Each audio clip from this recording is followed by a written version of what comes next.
नमस्कार साथियों, मैं आपका निरंकार और प्रीलिम्स बूस्टर प्रोग्राम में आप सबका स्वागत करता हूं। राज्य व्यवस्था का एक प्रश्न है और ये प्रश्न जो है आरटीआई से संबंधित है।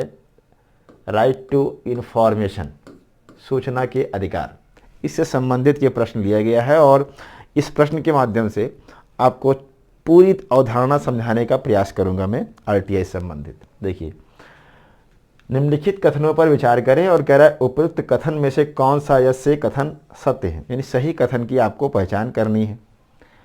पहला कथन कह रहा है सूचना के अधिकार का जन्म स्वीडन में हुआ था। अब यह बात तो सही है कि आरटीआई जो स्टार्ट हुई वो स्वीडन में 1766 ईस्वी में ये शुरू हुई थी। तो यह बात सही है कि सूचना के अधिकार का जन्म स्वीडन में हुआ था 1766 में। थोड़ा सा समझ लीजिए सूचना का अधिकार होता क्या है। सूचना का अधिकार का मतलब यह है कि जो आम जनता है उसको सरकार से, सरकारी काम जो विभाग होते हैं, डिपार्टमेंट होते हैं, कोई भी सूचना मांगने का अधिकार, और वो अधिकार ऐसा जिसमें राज्य के जो कर्मचारी हैं, अधिकारी हैं, विभाग हैं या जो कार्यपालिका है वह सूचना देने से मना न कर पाए। यानी एक प्रकार का हमारा राइट है जानने का, क्योंकि हम पब्लिक हैं। तो यह सूचना का अधिकार जो है ये स्वीडन में ही शुरू हुआ था। इस आधार पर यह कथन सत्य है। फिर कह रहा है कि 12 अक्टूबर 2005 को भारत में इसे कानूनी अधिकार दिया गया। और ये सब जो कथन हमने लिखे हैं, इन कथन को भी अच्छे से तैयार रखिएगा, क्योंकि इन कथनों से ही आपको प्रश्न मिल जाएगा। तो कानूनी अधिकार के रूप में लागू किया गया। अब ध्यान दीजिएगा कि 1995 में एक वाद था, यस्सी गुप्ता वर्सेस भारत संघ। 1995 में एक वाद आया और इसी वाद में राइट टू नो या आरटीआई कह सकते हो, आरटीआई को मान्यता प्रदान कर दी गई कि भाई जानने का अधिकार है लोगों को। और ध्यान दीजिएगा इसके आगे क्या हुआ, एचडी शौरी की अध्यक्षता में एक कमेटी बनाई गई। एचडी शौरी महोदय की अध्यक्षता में एक कमेटी बनाई गई और इस कमेटी के रिकमेंडेशन पर क्या हुआ कि आरटीआई कानून जो है ये बनाया गया। कब बनाया गया? जून 2005 में ये अधिनियम बना दिया गया और इसको 12 अक्टूबर 2005 से लीगल राइट के रूप में, कानूनी अधिकार के रूप में लागू कर दिया गया। अब ध्यान देने वाली बात क्या है कि कोई भी एक्ट अगर बनता है, यानी जो लीगल राइट्स दिए जाते हैं, वो कहीं ना कहीं किसी ना किसी संविधान के आर्टिकल से संबंधित होते हैं। तो यह वास्तव में आप कह सकते हैं कि जो अनुच्छेद 19 है स्वतंत्रता का अधिकार, और अनुच्छेद 19(1) का जो ए है, इसी के तहत आरटीआई को मान्यता प्रदान कर दी गई। यानी कि अगर आपसे पूछ ले कि किस अनुच्छेद पर बेस्ड है या किस अनुच्छेद को मजबूत बनाने के लिए या किस अनुच्छेद के आधार पर आरटीआई बनाया गया, आप कहेंगे अनुच्छेद 19(1) का के आधार पर इस कानून को कानूनी दर्जा प्रदान किया गया। ठीक है, तो इस आधार पर आप देखेंगे यह भी कथन क्या हो जाएगा, सही हो जाएगा। फिर कह रहा है इसके अंतर्गत थर्ड पार्टी से संबंधित सूचनाएं 50 दिन के भीतर दी जाएंगी। अब ध्यान दीजिएगा, अगर हम सूचनाओं की बात करें तो 3 प्रकार की सूचनाएं इसमें आपको ध्यान में रखना है। एक होता है कि जो सामान्य सूचनाएं होती हैं, और सामान्य सूचना का संबंध मान लो हमसे है, हमें सूचना चाहिए और उस सूचना का संबंध भी हम ही से है। तो ऐसी सूचनाओं को 30 डेज के भीतर देना होगा, जिससे भी मांगा जाएगा। लेकिन ध्यान रखिएगा, किसी के जीवन से या आप कह सकते हो स्वतंत्रता से जुड़ा मामला हो या जुड़ी सूचना हो, तो ऐसी सूचना को 48 घंटे के अंदर दी जा सकती है या दी जाएगी।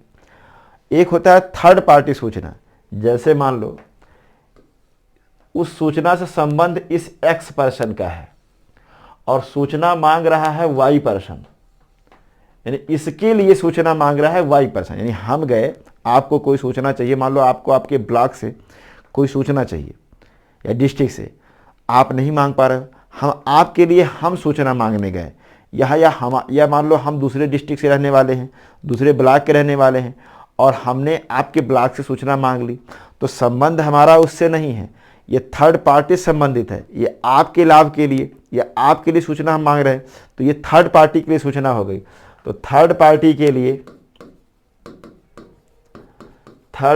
के लिए जो सूचना होती है वो 40 दिन के भीतर 40 डेज के भीतर दी जाएगी। तो इस आधार पर अगर हम इस प्रश्न को देखें तो थर्ड पार्टी की असंबंधित सूचनाएं 50 दिन के भीतर नहीं है, ये 40 डेज के भीतर, तो ये हो गया गलत।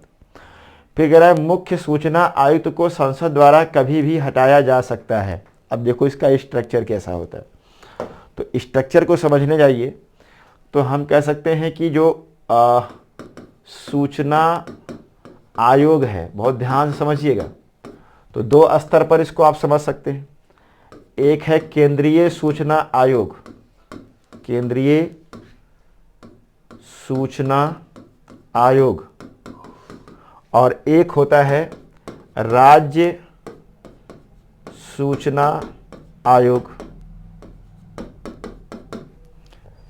इसमें क्या होता है, एक जो होगा यह होगा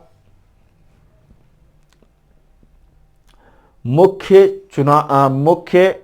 सूचना आयुक्त, आप कह सकते हो चीफ इंफॉर्मेशन कमिश्नर, CIC होता है। और इस CIC को जो दर्जा दिया जाता है वो मुख्य चुनाव आयुक्त के द्वारा, यानी कि चीफ इलेक्शन जो कमिश्नर होता है CEC, उसके बराबर इसको दर्जा दिया जाता है, उसके बराबर इसको सुख सुविधाएं सब दी जाती हैं। तो एक तो ये होता है। इसके अलावा 10 होते हैं अदर इंफॉर्मेशन कमिश्नर, यानी कि OIC, और ये वो IC जो होते हैं इनको अदर इलेक्शन कमिश्नर जो होते हैं वो इसी के बराबर दर्जा दिया जाता है, यानी कि 10 और 1 ये 11 सदस्य हो जाता है। अब प्रश्न उठता है कि केंद्र स्तर पर इनकी नियुक्ति कैसे होती है, तो इनकी नियुक्ति जो होती है वो एक कमेटी करती है। नियुक्ति एक कमेटी के द्वारा या कमेटी के रिकमेंडेशन पर, और इस कमेटी का जो अध्यक्ष होगा वो अध्यक्ष होगा PM। इसके अलावा विपक्ष का नेता, यानी कि जो अपोजिशन पार्टी का लीडर होगा वह भी इसका मेंबर होता है, प्लस एक केंद्रीय कैबिनेट मंत्री।